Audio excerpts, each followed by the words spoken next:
அவர் மேல மெல்ட் ஆனவன். அவரை வச்சு வாய்ப்பு இயக்கிறதுக்கு எனக்கு ஒரு வாய்ப்பு கிடைச்சது, தட்டி போயிடுச்சு.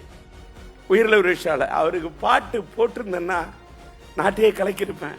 ஆனா எனக்கு அந்த வாய்ப்பை திரும்ப கூலி படத்துல ஒரு சின்ன பிட்டு தான் தம்பி அனிருத்து கொடுத்தாரு, என் நண்பன். அன்னைக்கு அவரு கொடுத்த பாக்கியம் கூலி படத்துல அவருக்காக பாடினேன். சரி பாடிட்டேயா. அந்த படத்தோட ஆடியோ ஃபங்க்ஷன், அந்த ஃபங்க்ஷனுக்கு நான் போகல. அந்த ஃபங்க்ஷனுக்கு வராத ராஜேந்திர யாவனாவது நினைச்சு மதிச்சு பேசுவாராயா? உலகத்திலேயே இந்த ஒரு பண்பு யாருக்காவது இருக்குமா?